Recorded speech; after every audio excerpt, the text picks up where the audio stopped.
Hello, and welcome to Stories from India, a podcast where we talk about myths, legends, and folk tales from India. I'm your host, Narad Muni, and I'm a mythological character myself. I have the gift of eternal life and knowledge of the past, the present, and the future. By profession, I'm a traveling musician and a storyteller. So the way I'm doing my job is by podcast. In this episode, we are going to continue the story of the Ramayana. We've done about 8 episodes of the Ramayana so far. I've linked those in the show notes. If you haven't heard them before, I do recommend you check them out. Here's a recap anyway. Ram was the oldest son of Dasharath, the king of Ayodhya. Ram was meant to succeed his father, and everything was going according to plan. Until Kaikeyi, one of Dasharath's queens, stepped in and changed all of those plans. She wanted her own son, Bharat, to rule instead. So she cashed in on a couple of unconditional promises that Dasharath had given her. Ram was sent into exile for 14 years. Accompanied by his wife Sita and brother Lakshman, Ram left Ayodhya. And this happened while Bharat was out on holiday. When Bharat returned, he found his brother missing, and his father, Dasharath, had passed away. Bharat soon found Ram, Lakshman, and Sita near Chitrakoot, but he could not persuade Ram to return and rule instead. Reluctantly, Bharat had to return to Ayodhya, still the ruler. That's where we pick up the story today. When Bharat returned, he found Ayodhya a haunting reminder of his dad and his brother, who had both left the city. Bharat made up his mind. He would not sit on the throne of Ayodhya. But guess what? He was going to place Ram's shoes on the throne instead. It wasn't that he was saying those inanimate slippers would make a better king than himself. It's just that he couldn't bear to sit on the throne himself. He moved to Nandigram. He would rule from there, but only when it was necessary. Every administrative decision would first go to the throne in Ayodhya. If they were not pleased with the decision that Ram's inanimate and silent shoes provided, they could appeal to Bharat in Nandigram. Then Bharat would step in, almost as if Ram himself had delegated tasks to him. When Bharat had placed Ram's shoes on the throne of Ayodhya, he had been careful to cover the throne in dust tape, so that when Ram returned, 14 years later, the throne would not look dusty and dirty. As you can imagine, the dust tape was red in color. But despite that, this is not an explanation of the term red tape. Let's cut over to Chitrakoot. After Bharat left, Ram, Lakshman, and Sita's neighbor, a rishi called Kulupati, came by. And Kulupati seemed to be moving house. Ram, Lakshman, and Sita were surprised. Just yesterday, when Lakshman had bumped into Kulupati while collecting the morning newspaper, there had been no indication that Kulupati had intended to leave. But their neighbor had an explanation. The whole forest was under threat. Khar was threatening to destroy everyone and everything in the forest. They just looked at him blankly. They didn't know who Khar was. And when Kulupati said that he was Ravan's brother, that still did not ring any bells. Kulupati asked, Ravan, king of Lanka, the one who captured the planets. We had him on episode 55 recently. Still drawing a blank here, said Lakshman. Well, that didn't matter. Khar was going to kill everything in the forest. Kulupati didn't have any weapons like Ram and Lakshman to defend himself. But he did have brains, so he was moving out. Ram looked around at the hut. What had once before been paradise was now completely trampled. All the beautiful rose bushes, the azaleas, were destroyed. The chalk lines for their kabaddi area were smudged. Of course, quite unintentionally, by the hundreds of elephants and thousands of horses and soldiers who had accompanied Bharat on his recent visit. The damage was done though, and it would take some time to repair. Was this worth defending from Ravan's brother? Ram looked around. This wasn't the place he knew. When he had arrived here, everything had been all right with the world. Back then, he only had 14 years before he would be reunited with his father. But now, this place, especially, would always remind him of the shock of the news of his father's death.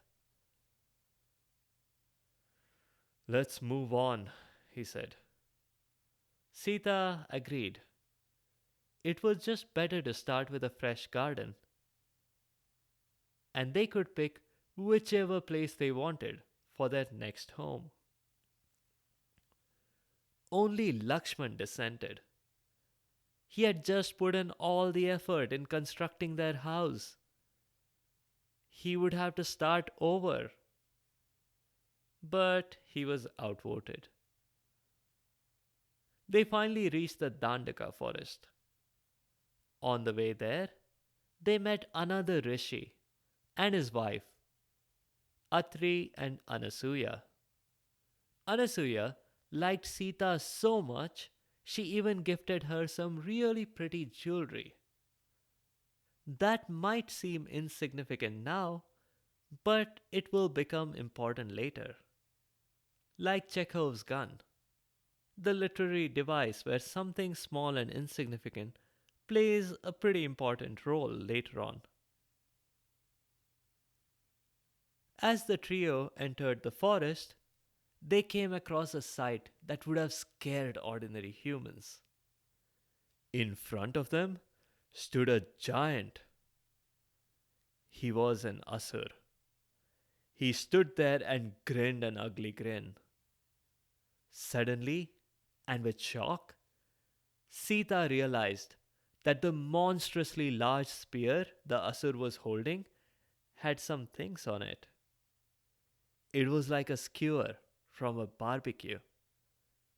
Except this one had 3 lions, 4 tigers, 2 leopards, an elephant, and 4 deer. It's strange that she was able to count all that, despite the frightening sight. Lakshman, meanwhile, was cursing his fate. We had a newly constructed house, and Khar would have been so much easier than this guy. Before either Ram or Lakshman could stop him, the Asur reached out a hand and quickly grabbed Sita and started walking off with her. Ram cried out in frustration, cursing Kaikai. Is this what she wanted? Wasn't she happy that she was getting to be Queen Mother and Bharat was getting to rule? Lakshman tapped his brother on the shoulder. Ram, hey, Ram, what has Kaikai got to do with this guy carrying off Sita? Come on, get yourself together, man, and let's rescue Sita from her kidnapper. Ram thought for a second and shouted at the Asur who was walking away. Wait a minute, time out, hold on. What is it now? Asked the Asur. Why did we stop? Asked Sita from the clutches of the Asur. Did you forget your lines? Ram replied, No, wait. I could have sworn the kidnapping doesn't happen until a future episode. He gestured to someone off screen, who handed him the script in a red binder. Ram quickly read through it and finally said, Oops, my bad. There are two Sita kidnappings. This is just the first. Sorry about that, let's carry on. The Asur moved away, and Ram and Lakshman pulled out their bows and shot arrows at the guy. But they simply bounced off the Asur. The Asur stopped and turned around. He laughed at the brothers and said, Don't you know? I'm Viradha. And he waited for a reaction. But there wasn't any. Lakshman finally said, Why does everyone assume that we ought to know everyone else by name? Is that so? Asked Viradha. Didn't you get your who's who? Your guidebook to the residents at the Dandaka Forest Welcome Center? When the brothers shook their heads, Viradha continued. Aw, maybe they were closed. Here, I have an extra copy. I'm on page 56. Lakshman quickly read the entry for Viradha. It said, Viradha is a powerful Asur. He walks around with a spear with 4 lions. Wait a minute. You only have 3 lions on that spear. You're an impostor, aren't you? Oh, no, said Viradha. I was feeling a bit hungry, so I might have nibbled at one of the lions. Okay, fine, said Lakshman, and continued. He cannot be hurt by any weapon on earth, thanks to a wish and a curse he received from Brahma. Why am I not surprised? This is a good point for a sidebar. Let me remind you what my father, Brahma the Creator, does. He scatters about wishes like these to everyone who prays for him. He gives them immense powers. I've been meaning to talk to my dad about this hyper-generous attitude of his. Anyway, back to the story. Viradha was now tired of the chit-chat. He just wanted to make off with Sita, who he had been thinking would make a good appetizer. But Ram was swift. Cleverly, he aimed an arrow at the spear and broke it into pieces. Hey, you guys, that's not nice. Do you know how much I paid for that spear? And do you know how long it took to hunt all those animals that were on it? But Ram and Lakshman weren't listening. They drew their swords and attacked the giant. Swiftly, they each took a side. Ram said, I'll take his left arm, you take his right. No, said Lakshman. I'm L for Lakshman and L for left, and R for Ram and R for right. Let's swap positions. That was a strange thing to do in the middle of a fight, but they did. And pretty soon they sliced off both of the Asur's arms. We should not have been able to do that, said Ram. Viradha replied, Yeah, but it doesn't hurt me at all. He tried to kick at them, but without his arms, he just did not have the right balance. He toppled over, and then he couldn't get up. It was a pathetic sight. We should put him out of his misery, said Lakshman. Yes, agreed Ram, and I know exactly how to do that. Dig a pit, Lakshman. Come on, why is it always me who has to do all the hard work? Asked Lakshman. Because it was my idea, said Ram. Next time you have a brilliant idea, I'll do the hard work. Well, Lakshman was quick. He dug a huge pit. It took a while, but finally they managed to topple the Asur into it. Ram quickly jumped in with his sword and finished him off. Wait, why did that work? He's not supposed to be hurt by weapons, asked Lakshman. And that's exactly what I figured out, said Ram. Remember the guidebook? It said he couldn't be hurt by any weapons on earth. Well, when I killed him in the pit, we were under the earth. That's pretty weak, said Lakshman. You were still on the earth. I bet you just got lucky, that's all. Next time, you do the hard work, whether or not I get the brilliant idea. Sita, meanwhile, shouted from inside the Asur's hand. Boys, stop fighting and come get me out of here. They did, and then the three of them continued on. Their actions had suddenly made the forest a very safe place again. That's all for now. A few notes on the show. The Asur was actually a Gandharva, Tumburu, who had fallen for an Apsara. Kuber, the god of wealth, took offense and cursed him to live his life here on earth. Ram, Sita, and Lakshman's actions had freed him of this curse. I told this story to Hari Prasad Shastri when I helped him translate some of Valmiki's writings.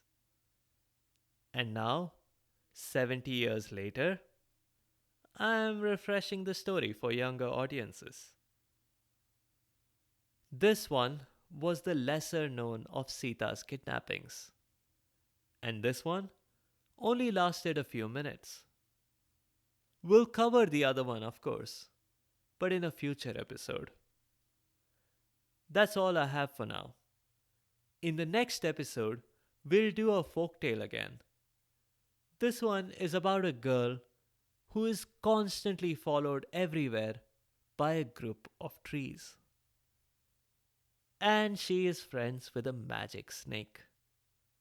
If you have comments or suggestions, or if there are particular stories you'd like to hear, please do let me know by leaving a comment or a review on the site sfipodcast.com or tweet at sfipodcast. You can also find me on Instagram and Facebook.